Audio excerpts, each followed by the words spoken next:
Right, we're all set coming up for the Senior Classic right now. 4 laps over to Steve Plater and Dave Moore. It's almost 18 months since he broke his back, leg and ribs at the Northwest 200, but John McGuinness is about to reacquaint himself with this famous course. Famous course, yes, but unfortunately John having no track time with his injuries, but the same for everybody this week with the bad weather. Good place for them all to get their head down, blow away those cobwebs and get on with this 37-mile course. So then John McGuinness poised, waiting for the hand to lift off his shoulder, and he is away. So John McGuinness on the Team Winfield pattern leads them away.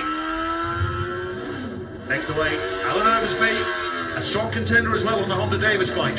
A good guy, you know, steady away, and has had some good results in the past as well. Next away was Jamie Coward, and this is Michael Rutter. Next up, number 5, Ian Locker on the MV Augusta. And this is Rutter down St Ninians and through Bray Hill for the first time, even on a classic bike. Takes your breath away. It takes your breath away, Dave, yeah, but of course that 4-cylinder Honda is a good machine and he'll be hoping to bring that through to the end. Number 9 away is Ollie Linstall. Again, just easing these bikes and clutches, etc. off the line. They are, you know, they're not used to these bikes really, completely different to the big super bikes of the TT. Maria Costello, she is expecting a good result today as Jamie Coward takes Braddon Bridge. He's a big unit on that Norton, he really is, but a great result last year and he wants to go one better and win this. Michael Rutter through Braddon Bridge. So smooth, Rutter, he really, really is. Here we go. Yeah, Lee Johnston, another podium contender. Another of the Davis Motorsport Honda riders. On board there with McGuinness coming through Crosby. You can hear how hard that bike's revving. That pattern certainly is a fast machine. Chris Swallow away. And there is Lee Johnston through Braddon Bridge. Obviously a great little rider, Lee. Looking a little bit uncomfy there. Not quite relaxed through Braddon. Here's McGuinness. Listen to that pattern.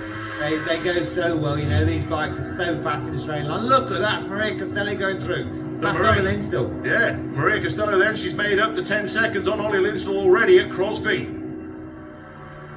But it really is a marathon, not a sprint when you're classic racing. Yeah, it certainly is. Jamie Coward really having to override that Norton a little bit, down on top speed, but of course for him he does not have to stop for fuel. That's the Linstall Enfield.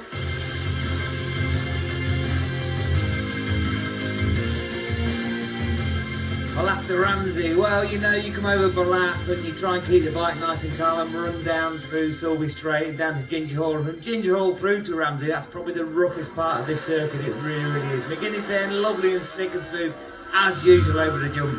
8.5 seconds, his lead at Glen Helen. I'm sure it will be even bigger at Bath Bridge.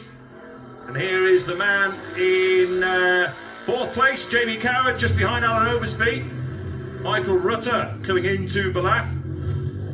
He was in 6th place at Glen Helen.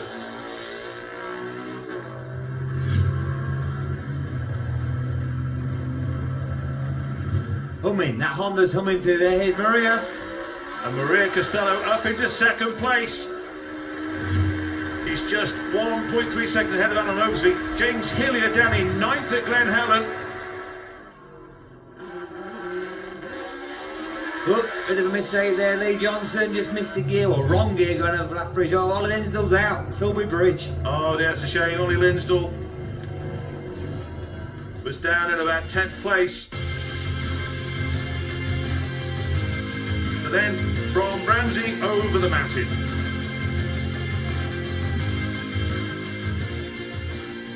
Yeah, Ramsey over the mountain to the finish line. Of course, a favourite of mine. I used to be called Sector Steve, but no more. Here's John McGuinness, Ramsey hairpin. You know, this boy's lapping good. He's looking slick, looking smooth, looking very relaxed considering how much time he's had out. Michael Rutter, oh no, Parliament Square. Looks like his race is over. Yes, he was in 4th place as well.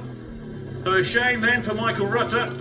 Jamie Coward there taking the hairpin. He's looking very smooth, even though he's riding hard to keep up with these twin triples and 4-cylinder bikes. This is the man. Now he took 8 seconds to Glen Helen, another 10 seconds to Ballaugh Bridge, faster than anyone else, and then another 6 up to Ramsey. John McGuinness is setting a hot pace. So McGuinness out of Craignabar. Through the bungalow goes Maria Costello, and she is 1.2 seconds down on Jamie Coward, and Coward is 32.5 seconds down on McGuinness. There's John over the line down Bray Hill. Oh, that's Swallow. That's got to be Swallow. It was Chris Swallow. John's body language, he's looking comfy and he's pushing hard. So we're on board lead, John McGuinness through Union Mills. Now, he won the Senior Classic a couple of years ago. Before that, I think he failed to finish any senior races before then, so he knows he has to get this all the way to the line. Maria Costello still looking strong. She is just 1.8 seconds down on this man, Jamie Coward, at the end of lap 1. McGuinness with a 38-second lead at the end of lap 1. 110 mile an hour lap for McGuinness on the first lap. Here's Lee Johnson, tucked in nicely. Doesn't take much for Lee to tuck in, that is for sure. Over Balacry jump, John McGuinness running down there. He's looking good. He's basically pulling away from the rest of the guys in this race. Yeah, it's now his advantage is up to 46 seconds at Glen Helen. A little bit of physical body language there from Coward, just pushing, trying to make up that time. Through Ramsey goes John McGuinness. I wouldn't be surprised if he's now leading by a minute. John will have at least 3 or 4 pit bulls around the track. He'll know exactly where he is and what's going on. There's Swallow, tucked in nicely. Jamie Coward at the hairpin. Lee Johnson's the man that's on the move though. A sluggish first lap from Lee Johnson. He is the man to watch. So is this man, of course, John McGuinness. And here is Lee Johnston. He was up into 4th at Ballaugh Bridge, and he is now into 3rd, just half a second ahead of Maria Costello. So Lee Johnson 3rd and catching Jamie Coward. Coward will know the pressure's on anyway. He's pushing hard. Is McGuinness over the line for the second time. Another 110 mile an hour for John McGuinness. 110.68 that time. Of course, they won't be stopping for pits just yet. It's not like the TT, is it? No, it's not like the TT, you know, the single cylinder. Jamie Coward, he can do the full 4 laps of the full tank, 24 litres of gas, whereas the 2-cylinder, the 3-cylinder and the 4 cylinders all have to pit, and they will more than likely pit on lap 3. So McGuinness through Braddon Bridge. And here is Maria Costello. She's been nudged back to 4th behind Lee Johnston. But there's only around 7 seconds coming Coward, Johnson and Costello. He was struggling then, just trying selecting gears. Is Lee Johnson pushing hard there. Is McGuinness again. Listen to that pattern, that swing. They really are fast. They're fast, but can sometimes be fragile. But that is classic racing. It is. I think everyone agrees it's the strongest bike on that track. It's the strongest, it's the fastest, it's won 4 out of the 5 last classic TTs, or senior races anyway, and they really are the bike that everyone wants to jump on and try and win.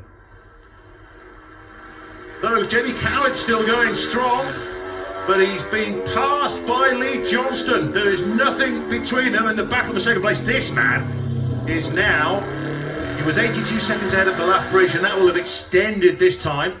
Here is Lee Johnson, who's up into second place.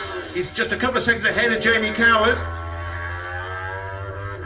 The bungalow for McGuinness. John loves this bike, he loves the Winfield team, and like I said, he is very relaxed. He's whipping off a tear off coming out of Ramsey Hairpin. That's a big long pull and a strong climb for these old bikes. Lee Johnson there again, just struggling once again to go up the hill. Here we go, we're in the pits, McGuinness. So in he comes, John McGuinness, the lead. He has something like 1.5 seconds advantage at the moment. Fuel's going in. They need to take something like about 8 litres of fuel. I'm going to guess that's 18, 20 seconds maybe. You can see the bike's been wheeled back up on the starter. Right up, way he goes. Pit lane speed limiter on. John McGuinness sets off. He's got a huge advantage. He can take his time.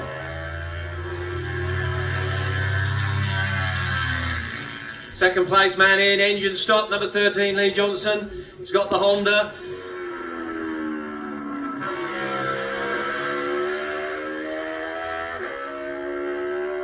Cap goes back on, it's going to be a push start this time. He switches it back on, got to be careful with the speed limit. Is it going to fire up the first time? Bump and it's away, good stop for Lee Johnson. Number 10, Maria Costello's in the pits. They're putting the fuel in, definitely retired.